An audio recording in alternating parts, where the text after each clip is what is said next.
Hi, everybody. Mitch Chan here. Today, I'm going to talk about the False Claims Act lawsuit by the Department of Justice against Georgia Tech.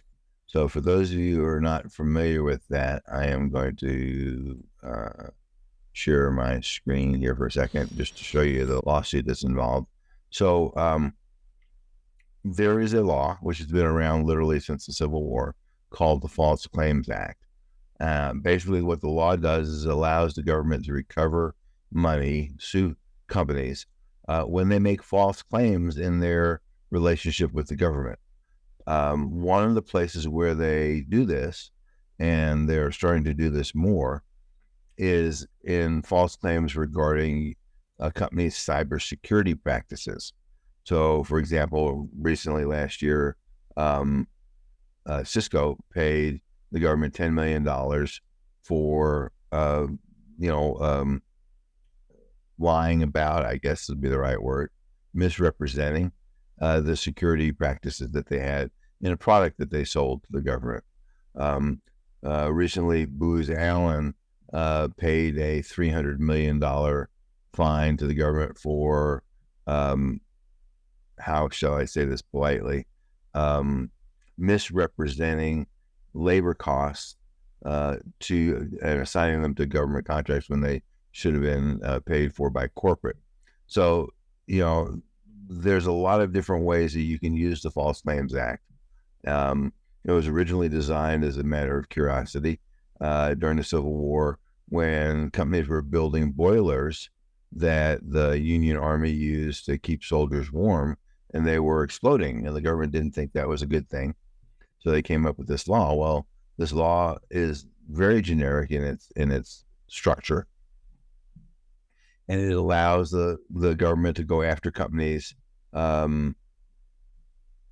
without regard to any specific domain, whether it's a boiler that's exploding or whether it's cybersecurity lapses. So when it comes to CMMC, the way the law is applied is that, well, you said you were complying with the regulations in your contract, in particular, in the case of Georgia Tech, NIST SB 800-171, which is part of the -7012 DFARS clause, and they weren't. In general, the government's only going to go after flagrant violators, or in the case where the government was very obviously harmed. But even then, they may or may not take every case. So in this particular case, the way it works, and there's some quirks in this law which make it pretty interesting. So first quirk is that a whistleblower who notifies the government that something bad is going on can get up to 30% of whatever fines the government collects. So, for example, in that Booz Allen case, the whistleblower in that case, I believe, got something a little bit north of $70 million. So that person really doesn't care whether they're blackballed in the industry at this beach. They're probably sitting on the beach somewhere sipping Mai Tais and have plenty of money for the rest of their life. The other feature of this particular law is that a private party, which is what happened here in Georgia Tech, can file the lawsuit, what's called qui tam, on behalf of the government, and then they can take that lawsuit to trial, and they will get all of the money at that point, which of course they split with their attorney. But that's one option. But once you file that, then the government has the option to go off and take it on. And the advantage, obviously, for the individual is that they don't have to, deal with litigation. Whether the government does that or not in any particular case is an unknown. Roll the dice. But in this case, the case was filed qui tam by the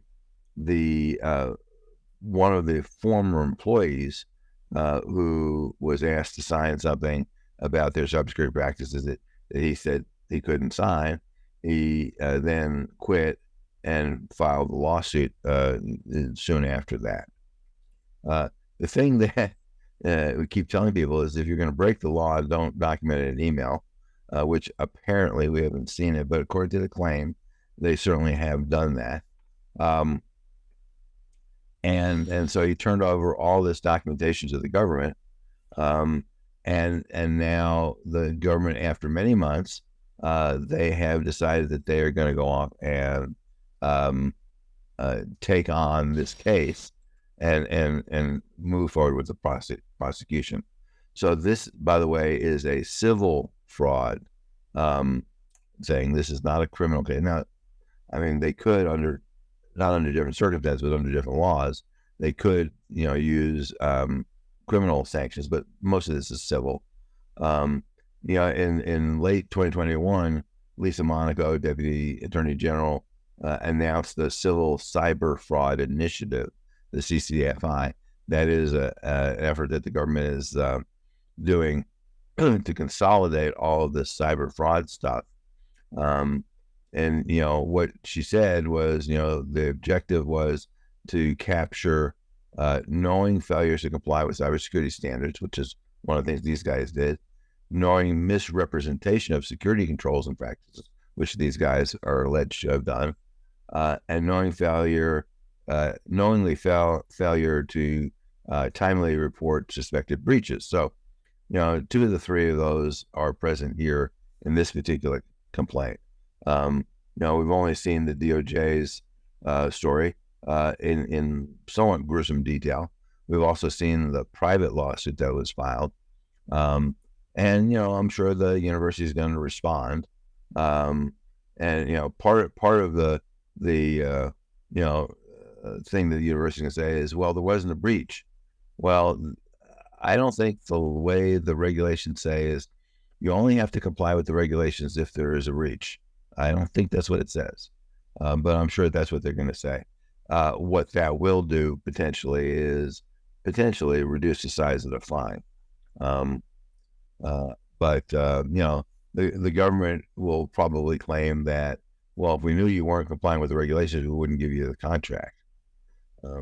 The other downside of all this is that, I would assume that no contracting officer at this point, I don't know, I mean, so I'm just saying as a private person, no contracting officer, government contracting officer in their right mind is going to give them another contract until this lawsuit is settled, which could be years.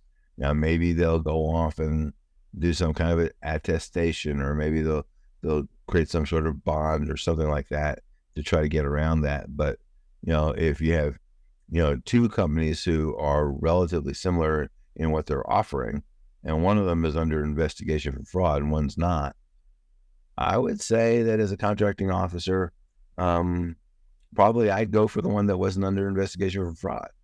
So, for your perspective, in this particular case, it was a disgruntled employee, which could be, the same kind of situation you have, right? I mean, you could have disgruntled employees who left and then took with them documents and turned them over to the government.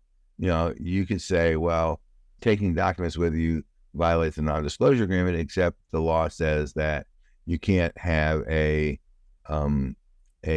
contract which prohibits somebody from turning over evidence of fraud or crime to the government.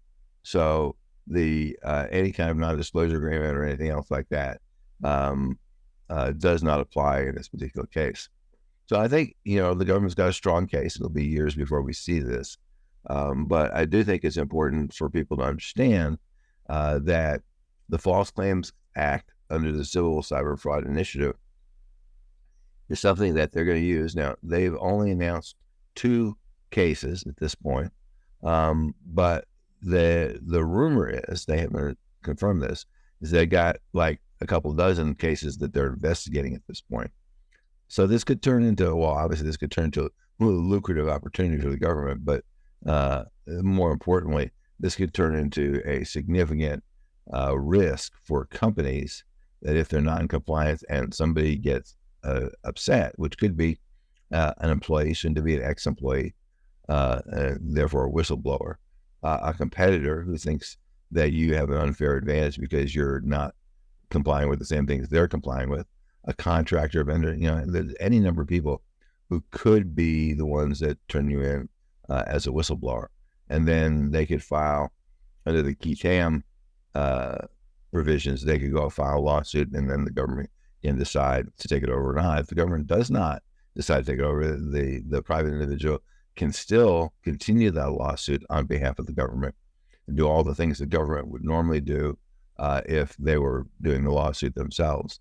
And obviously the reputational damage is a huge piece of all this, right?